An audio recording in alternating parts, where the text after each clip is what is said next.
आज विद्यालय में तीसरा प्री फाउंडेशन टेस्ट हो रहा है, जिसमें सभी बच्चे फाउंडेशन टेस्ट दे रहे हैं। हम गुरुजी से बात करेंगे और आज कौन सा टेस्ट है और कैसी कुछ तैयारियां चल रही है।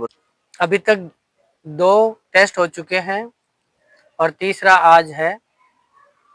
इस फाउंडेशन टेस्ट के माध्यम से जिस प्रकार से बड़े-बड़े शहरों में जो कोचिंग चलती है, जिसमें तैयारियां करवाई जाती है, वैसी की वैसी तैयारी इस टेस्ट के माध्यम से हो रही है। इस टेस्ट में यदि अच्छी तैयारी की जाती है तो आने वाले समय में जो भी प्रतियोगी परीक्षाएं हैं, उसमें भैया आराम से सफल हो सकता है, अपनी नींव को मजबूत कर सकता है, क्योंकि ये फाउंडेशन टेस्ट एक प्रकार से आधारशिला है और आधारशिला यानी नींव है और नींव मजबूत बनेगी तो सफलता अवश्य ही मिलेगी। इसलिए टेस्ट बहुत ही लाभदायक और महत्वपूर्ण होता है।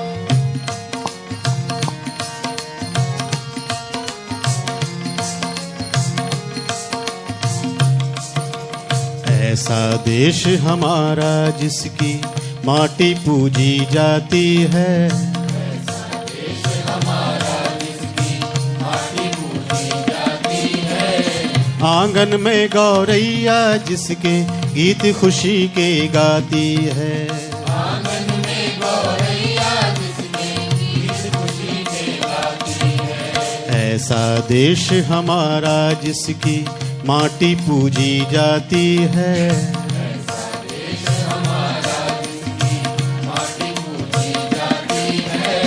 आंगन में गौरैया जिसके गीत खुशी के गाती है, आंगन में गौरैया जिसके गीत खुशी के गाती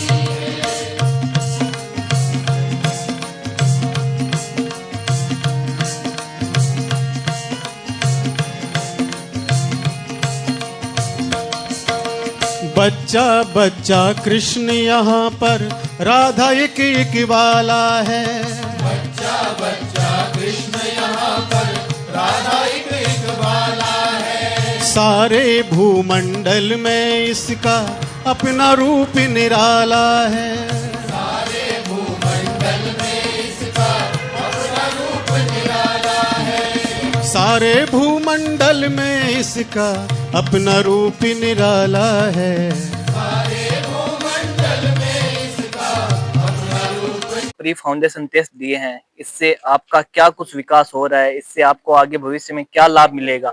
आज का टेस्ट का स्तर कैसा है? आज के टेस्ट का स्तर मेरे ख्याल से मीडियम है, ज़्यादा मुश्किल भी नहीं है और ज़्यादा आसान भी नहीं। अगर थोड़े सा लॉजिक के साथ हम चलें तो उसको हम आसानी से सॉल्व कर सकते हैं। जैसे मैंने 15 मिनट के अंदर पूरा पेपर कर दिया है। बिल्कुल। और आपके सब्जेक्ट कौन सा है? जैसे इंग्लिश के मैथ्स के पर्सन है, वो बच्चों को ज्यादा परेशान करते हैं, तो आपके इंग्लिश के पर्सन कैसा कुछ लेवल है, कैसे आपने किया भी है अभी पर्सन वो? इंग्लिश क्वेश्चन थोड़ा ठीक है, मेनली फ्रेजल वर्ब के क्वेश्चंस है। अच्छा। उसमें यह ध्यान देना होता है कि भाई कौन सी फ्रेजल वर्ब किस यूज में आ रही है, उस हिसाब से सेंटेंस के बीच में उसको प्लेस करना है। मतलब आज के टाइम के अकॉर्डिंग है कि ऊपर ऊपर से ज्ञान लेने से आज टाइम टॉपिक की गहराई तक जाना ही होगा। बिना गहराई तक जाए आज के टाइम में हम कंपटीशन के इस युग में सरवाइव ही नहीं कर पाएंगे। हाँ बिल्कुल। और इससे हमें मेनली जो एलिमिनेशन जो एक बहुविकल्पी क्वेश्चन को बच्चे हैं वो उसका कितना फायदा उठाएंगे, सर बताइए कुछ। जो आज का जो प्री फाउंडेशन टेस्ट है, उसमें अकॉर्डिंग टू सिलेबस पेपर बनाया गया है। बच्चों की तैयारी ठीक से करवाई गई है, उसके अकॉर्डिंग पेपर का स्तर है वो मीडियम है, मीडियम लेवल का पेपर है। और उसमें जो कुछ बच्चे हैं वो ठीक कर रहे हैं, कुछ थोड़ा स्ट्रगल कर रहे हैं इसमें, जिनको हाँ, क्योंकि अभी इनके लिए नई चीज है, क्योंकि तीसरा फाउंडेशन टेस्ट